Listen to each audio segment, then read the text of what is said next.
ছেড়ে চলে যাবে।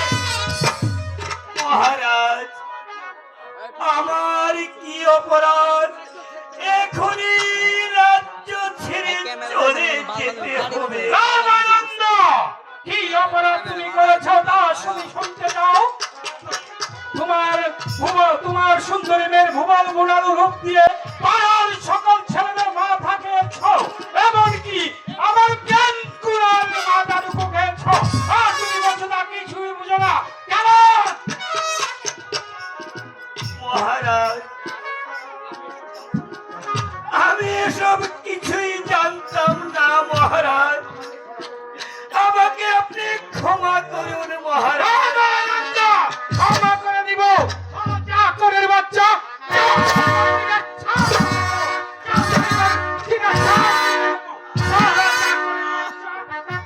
সুন্দরী মেয়েকে নিয়ে দিয়েছিস আমার পিছনে, আমার ছেলের পিছনে। যাও, বেরিয়ে যাও এক্ষুনি আমার প্রাসাদ থেকে।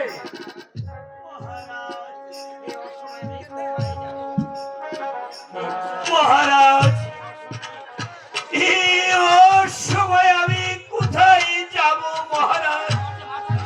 আমার যে কোথাও একটু মাথা গুঁজবার স্থান নেই মহারাজ, দয়া করে। আচ্ছা যাচ্ছি, এটা শেষ হোক।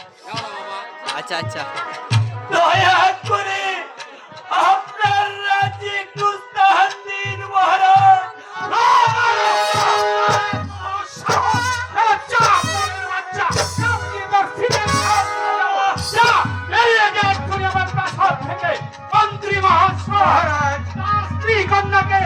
তুই আমার রাজ্য থেকে আপনি তাড়িয়ে দে।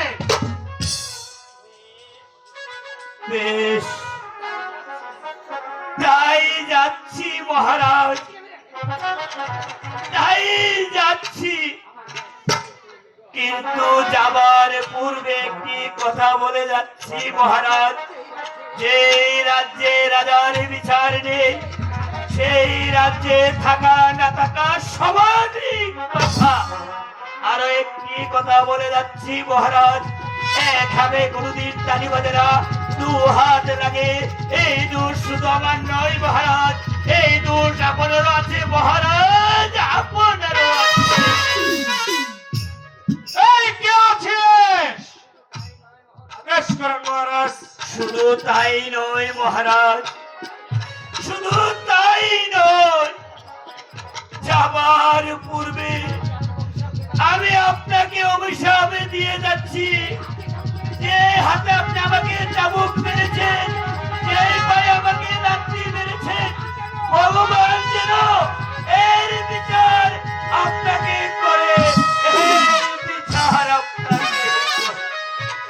এই কে আছিস? আদেশ করেন মহারাজ। এই মুহূর্তে সেনাপতি মান সিংহকে প্রাসাদে পাঠিয়ে দে। তাই যাচ্ছি মহারাজ, তাই যাচ্ছি। বহুদিন সেনাগারে অবসরে দিন কাটিয়েছিল, হঠাৎ করে কেন মহারাজ আবার আমাকে স্মরণ করেছে? জানি না কোন রাজ্যে যুদ্ধে যাত্রা করতে হবে। আদেশ, সেনাপতি মান সিংহ, বলুন মহারাজ। আপনি আমার রাজ্যের চতুর্দিকে ছুটে যান, তন্ন করে খুঁজুন। যেখানে আপনি প্রেম কুমারকে পাবেন তাকে শৃঙ্খলিত করে প্রাসাদে নিয়ে আসুন। মহারাজ, যুবরাজ প্রেম কুমার হচ্ছে আপনার ঔরবজাত সন্তান, তাকে লোহার শৃঙ্খলিত করে রাজদরবার নিয়ে আসতে হবে। আমি যে কিছুই বুঝতে পারছি না মহারাজ, তার কি অপরাধ আমাকে একটু বলবেন মহারাজ? সেনাপতি মান সিংহ, তাকে আমি স্কুলে ভর্তি করেছিলাম লেখাপড়া শিখে মানুষের মতো মানুষ হওয়ার জন্য, যাতে আমার অবর্তমানে এই রাজ্যটাকে সুন্দরভাবে পরিচালনা করতে পারি। কিন্তু সে লেখাপড়া ছেড়ে দিয়ে আমার বাড়ির চাকর রাধানন্দর মেয়ের সাথে প্রেম করে বেড়াচ্ছে।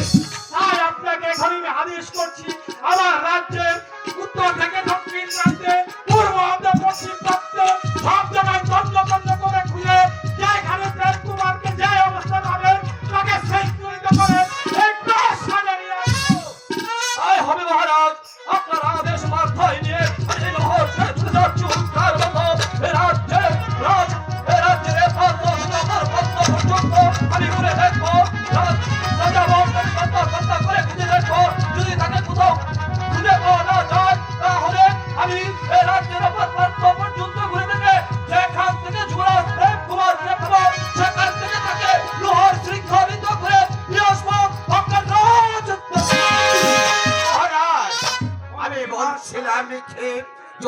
কাছে প্রেম কুমার হয়েছে আপনার একমাত্র সন্তান, কারণ আপনার পরে হবে এই বিজয়নগরের রাজা। তাকে বন্দি করে না আনে, তাকে শৈশবভাবে ওই রাজপ্রাসাদে আনা অনুমতি দিন মহারাজ। আপনি মন্ত্রী মহাশয়, আপনি চুপ থাকুন, আপনি আমার থেকে বেশি বুঝবেন না। এখন আসুন, এখন আসুন আমার সাথে আপনি। তাই বলবো না মহারাজ, তাই বলবো।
দেখি না তোমাকে, কত জায়গায় খুঁজেছি। শ্রী আর তোমার জন্য আমি এই কদম গাছতলায় এসে কতক্ষণ ধরে বসে আছি। হ্যালো, আজকে আমার বিলম্ব হয়েছে, আমাকে ক্ষমা করে দাও। এসো আলো। এবার কিন্তু ক্ষমা করে দেবো, ঠিক আছে, আর কিন্তু ক্ষমা করবো না। ঠিক আছে আলো, এসো আমার কাছে এসো আলো। ও পৃথিবীতে সুখ যদি কিছু থেকে থাকে, তার নাম ভালোবাসা, তার নাম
সেনাপতি মহাশয়, এই অসময়ে আপনি এখানে কেন?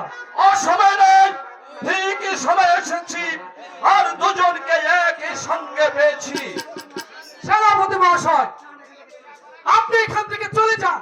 না, আমি চলে যাবার জন্য আমার এটা সুন্দর নেই বক্স। তাহলে কেন এসেছেন? আমি এসেছি তোমার পিতার আদেশে হ্যাঁ? তোমাকে শৃঙ্খলিত করে রাজদরবারে নিয়ে যাব। সেনাপতি মহাশয়, আমি কি কাপুরুষ?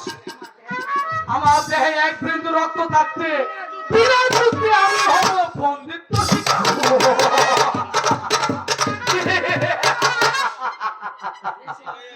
সামান্য বালক হয়ে স্থাপতিমান নিষেধের সঙ্গে যুদ্ধের অবিলাস, কিন্তু আমি ভাবছি তুমি অশ্ব কোথায় পাবে।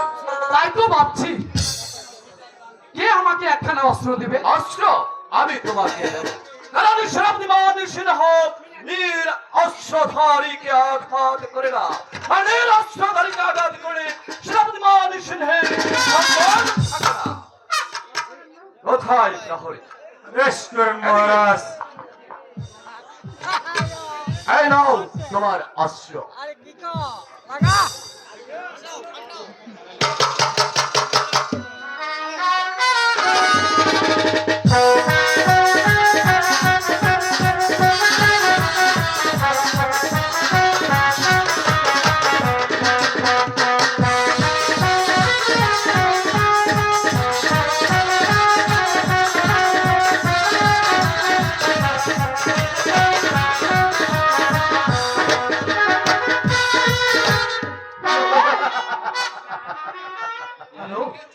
প্রহরী, বন্দী করে উদ্ধত বালককে। তাই করছি।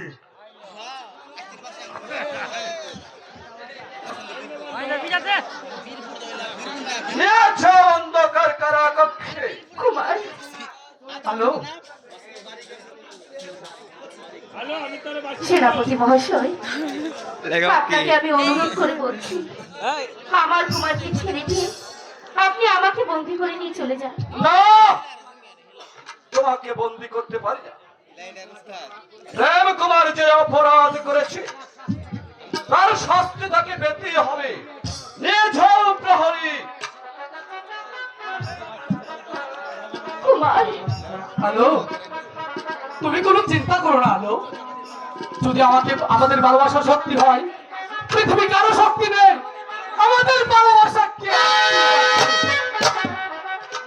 কুমার, নিয়ে যাও রক্ষী। যাই যাচ্ছি মহারাজ, যাই যাচ্ছি। সেনাপতি মহাশয়, আপনি একটি কথা মনে রাখবেন, যেদিন এই সমস্ত রাজ্যের পার আমার হাতের মুখে আসবে, সেদিন এই বিচার আমি কড়াই কড়াই দেব।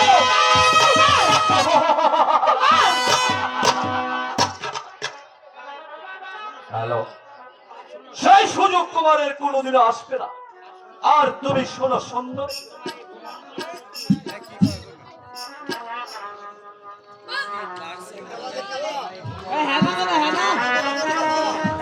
তোমার এই মোহন বোলানো রোগ দিয়ে পাড়ার সকল ছেলেদের মাথা খেয়েছ।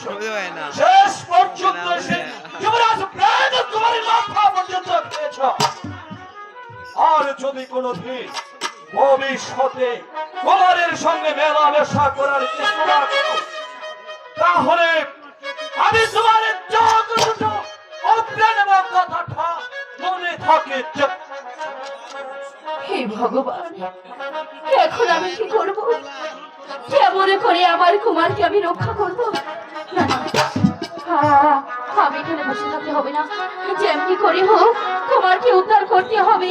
তুমি আমার সহায় থেকো ঠাকুর, তুমি আমার সহায় থেকো।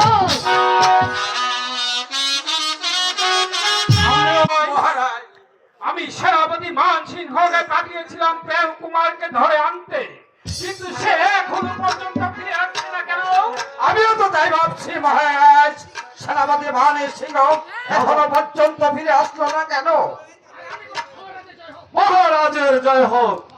মহারাজ, এই তো কুমারকে আমি শৃঙ্খলিত করে নিয়ে এসেছি। মহারাজ, ঠিক আছে সেনাপতি মান সিংহ, আপনি এখন বিশ্রামাগারে গিয়ে বিশ্রাম নিন। ভাই যাচ্ছি যাহারা। মহারাজ,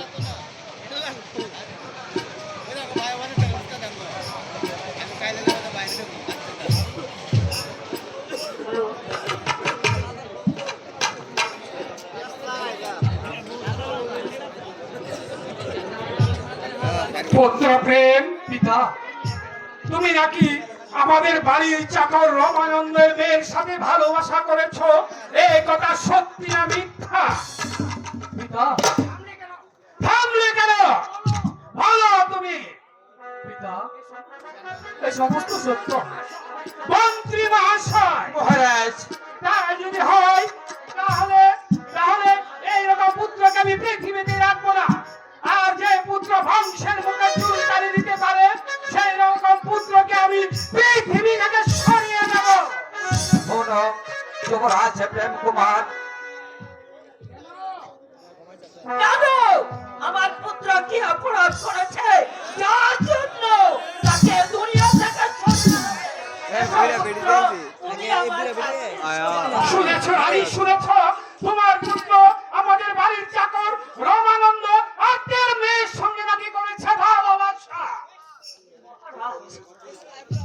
পুত্র প্রেম, আমি যা তোমার পিতা যা বলছে তা কি সত্য?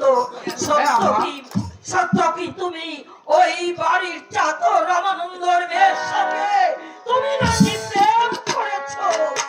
হ্যাঁ আমি যা এই কথা সম্পূর্ণ সত্য। পুত্র প্রেম, ভুলে যাও তুমি এই রমানন্দর মেয়ের কথা। তুমি হচ্ছ এ রাজ্যের উত্তরাধিকারী। তাই শত শত রাজকুমারীরা গভর্নরা সাজিয়ে রেখেছে পুষ্পাঞ্জলি দিতে। ভুলে যাও বাবা, ভুলে যাও। হ্যাঁ রানী, তুমি তাকে বুঝিয়ে বলো সেই জন্য রামানন্দের মেয়ের কথা ভুলে যায়, না হলে তার পরিণতি ভীষণ খারাপ হবে।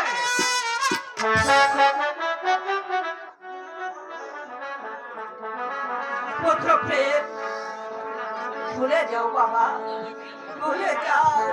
তুমি ওই রমানন্দের মেয়ের কথা তুমি ভুলে যাও বাবা। মা, বাবু আমি যে আলোকে কখনো বলতে পারবো না মা।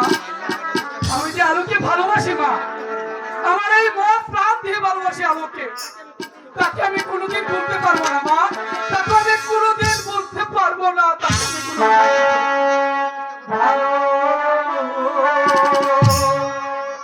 বাসা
মাগু ভগবান তুমি আমাকে বলে দাও ভগবান এখন আমি কি করব একদিকে আমার একমাত্র পুত্র আর একদিকে মহারাজের আদেশ না না না আমি কিছুতেই আমার পুত্রের মনে আমি কষ্ট পেতে দেব না আমি আমার পুত্রের চোখের জল কিছুতেই আমি সহ্য করতে পারবো না মহারাজ যদি আমাকে মৃত্যুদণ্ড দেয় আমি হাসি মুখে বরণ করবো তবু আমার পুত্রের মনে একটু কষ্ট করতে আমি কিছুতেই দেব না পুত্রকে আমি ওই রমানন্দের মেয়ের সঙ্গে তোমাকে বিবাহ দেবো বাবা মা হ্যাঁ বাবা, মাগু তুমি সত্যি বলছো মা হ্যাঁ বাবা সত্যি সত্যি সত্যি। বসো মা তুমি এখানে বসো বসো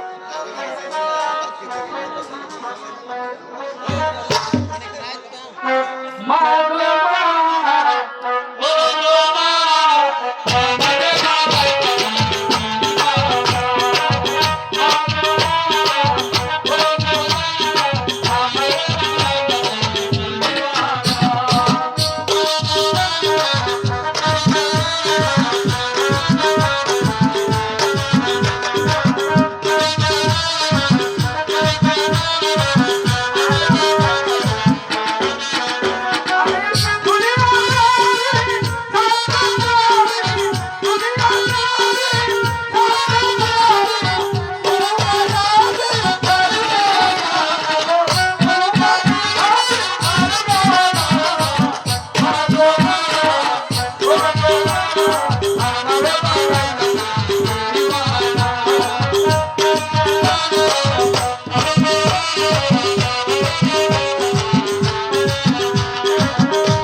তুমিও বড্ড ক্লান্ত বাবা যাও বিশ্রাম করবে যাও তাই যাচ্ছি মা তাই যাচ্ছি কে আছিস মন্ত্রী মশাইকে আমার এখানে পাঠিয়ে দে আবার কেন রাজের দরবারে থেকে মহামান্য মহারানী আমাকে ডেকেছে আমার জানতে হবে মহামান্য মহারানী আমার কাছে কি চাই আদেশ আদেশ আদেশ আদেশ করুন মহামান্য মহারানী বলুন আমাকে কেন ডেকেছে মন্ত্রী মশাই বলুন আপনি এখনই ছুটে যান ওই রমানন্দর বাড়িতে রমানন্দর বাড়ি হ্যাঁ রমানন্দর বাড়িতে ওই বাড়িতে গিয়ে ওর কন্যা আর স্ত্রীকে এখানে নিয়ে আসবে কিন্তু মহারানী মহারাজ যদি মহারাজ আপনাকে কিছুই বলবে না মহারাজ যদি বলতে হয় আমাকে বলবে আপনি যান ঠিক আছে মহামান্য মহারানী আপনি যখন আদেশ করেছেন এই মুহূর্তে আমি উল্কা বেগের মতো ছুটে যাবো সেই রমানন্দের বাড়ি সমানন্দকে আর তার কন্যাকে আমি সসম্মানে আপনার এখানে নিয়ে আসবো আমিও এ রাজ্যের রানী মহারাজের যেমন পুত্রের উপর অধিকার আছে আমারও আছে তাই আমি আমার পুত্রকে বিবাহ দেবই দেব